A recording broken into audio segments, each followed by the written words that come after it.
Nós vamos voltar a falar sobre a pandemia de coronavírus, a forma como está sendo tratada aqui no Brasil. Nós estamos em contato com a doutora Ludmila Rajá, que é diretora de Ciência e Tecnologia da Sociedade Brasileira de Cardiologia e é médica cardiologista. Doutora Ludmila, boa tarde. Boa tarde, Denise. Prazer falar com você.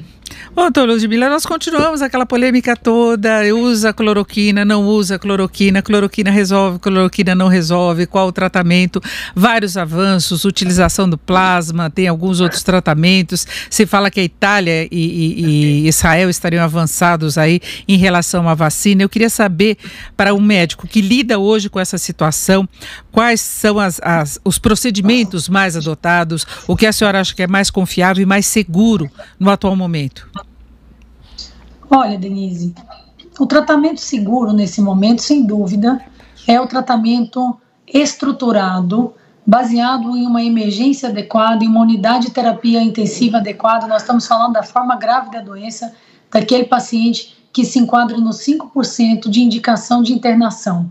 A gente precisa ter estrutura, esse doente tem que ir para a UTI, tem que ter equipe, tem que ter equipamento, a equipe tem que estar devidamente protegida. Essa é a lógica mundial de sucesso. Países como a Alemanha, por exemplo, que registra uma das menores mortalidades do mundo, em torno de 2%, já chegou a ser menos que 1%, ela não usa nenhum tipo de medicamento específico, e sim ela é baseada, o sucesso, num suporte intensivo adequado. No Brasil, está em discussão a questão da cloroquina, do corticosteroide, de outros antivirais, assim como tem protocolos da utilização dessas drogas em muitos países, China, Itália. Ou seja, o que é importante a gente dizer, essas medicações ainda não têm uma comprovação científica. Entretanto, muitas vezes numa pandemia, não há tempo suficiente para que você tenha uma resposta baseada em evidência científica.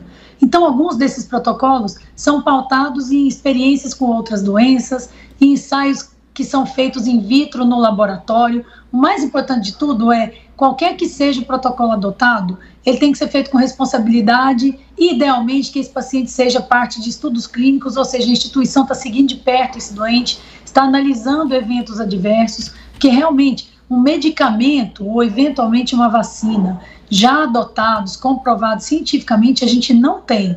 Isso tem que ficar muito claro. Também não considero que seja um erro. Eu mesmo uso na forma grave corticoide, antibiótico, cloroquina, mas com uma clareza, no sentido de esses dados são descritos, esses pacientes são bem monitorizados e a gente aguarda evidência científica para confirmar ou para refutar, para negar o suposto benefício dessas medicações. Eu acho que é isso que tem que ficar claro. E um dos grupos aí de maior vulnerabilidade em relação ao coronavírus é exatamente o da sua área, que é alguém que tem alguma doença coronária, alguma fragilidade cardíaca, e aí também seria um dos vulneráveis à aplicação da cloroquina, porque um dos efeitos colaterais é a arritmia. Como é que se decide num momento como esse, alguém que tem um problema cardíaco, que está entre as pessoas que têm agravamento maior, e o uso desse remédio? É assim, Denise, a cloroquina, tanto de fosfato quanto a hidroxicloroquina, tem relatos de efeitos adversos? Tem, como qualquer droga. Quando você usa cronicamente essa medicação em doenças como artrite reumatoide, lúpus, malária, são drogas bastante seguras. O que a gente não sabe ainda é quando o organismo está sendo bombardeado por inflamação, no caso da infecção pela Covid-19, se o organismo ficaria mais suscetível ao efeito colateral da medicação. Não é um efeito colateral comum, frequente, mas também não é desprezível. Hoje, a gente não contraindica quando o hospital está indicando baseado num protocolo. A nossa recomendação é monitorizar, é observar, é o médico fazer o eletrocardiograma, ele evitar outras formas e causas de arritmia. Então, o mais importante que a gente tem que fazer agora é, se o nosso protocolo indica cloroquina, conforme faz o Ministério da Saúde, no paciente internado ou que tem a forma grave, que ela seja utilizada com responsabilidade e que a nossa mente, como médico e cientista, esteja aberta, que é uma recomendação que pode mudar, tanto para não usar, quanto, inclusive, para ampliar o seu uso. O que eu não posso afirmar agora é cloroquina é eficaz ou cloroquina não é eficaz. Isso eu não tenho dado científico ainda. E geralmente ela não é utilizada sozinha, né? Se fala da cloroquina Isso. como se fosse a salvação do mundo, mas tem vários outros medicamentos que são aplicados juntos. Inclusive o doutor Calil chama atenção disso, ele falou que deram tudo para ele, né? Que ele chegou num momento meio crítico, né? Em que ele chegou a ficar assustado, porque ele tinha o risco de ser entubado também, né? Que colocar o respirador, mas aí os remédios todos foram surtindo efeito. Exatamente. Então, assim, hoje, toda instituição faz um protocolo de tratamento. Na maioria dos hospitais brasileiros, a cloroquina é parte mas também a gente usa corticoide, anticoagulante, antibióticos. Então, é um conjunto. Quem desses está agindo, a gente só vai saber quando a gente tiver estudo científico que tenha dois grupos de tratamento. Os dois grupos tratam os doentes igualmente, a única diferença é a cloroquina. Se não, o que a gente tem, assim, bom resultado, boa casuística, mas eu não posso atribuir que seja cloroquina.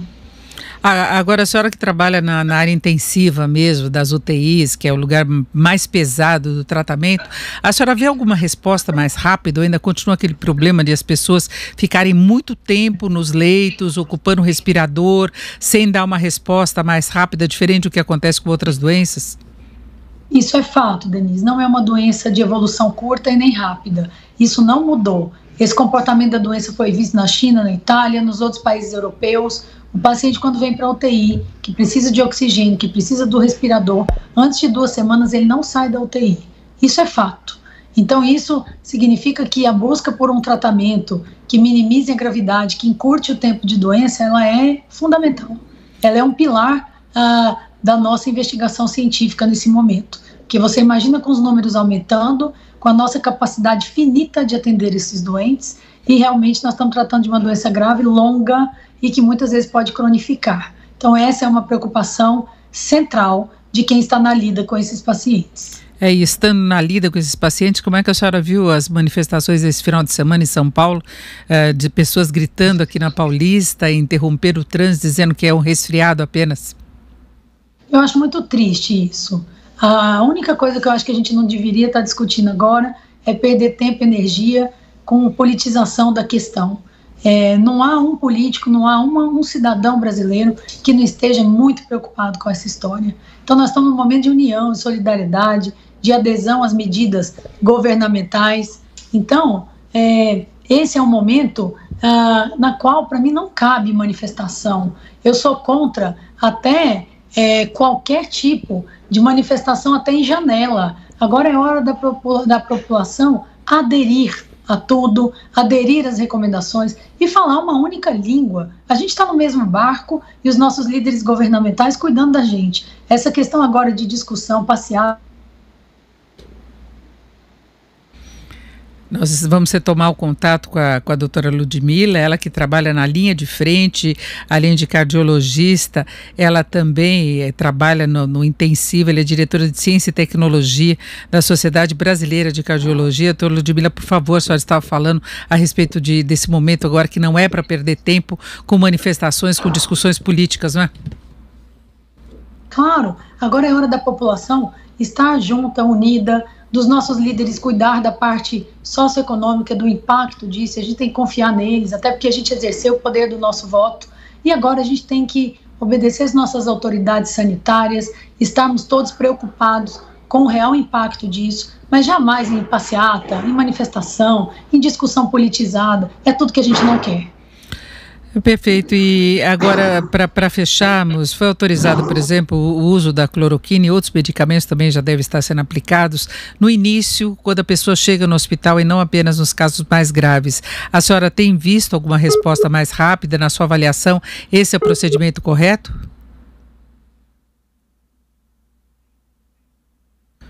Bom, agora nós perdemos mesmo contato com a doutora Ludmila, lembrando que São Paulo, por exemplo, autorizou o uso da cloroquina no início, quando a pessoa é internada, não é? Talvez para acelerar um tratamento mais pesado, entre aspas, para evitar que se chegue àquele estágio mesmo de UTI, de respirador. Nós conversamos com Ludmila Rajá, que é diretora de Ciência e Tecnologia da Sociedade Brasileira de Cardiologia e também médica cardiologista.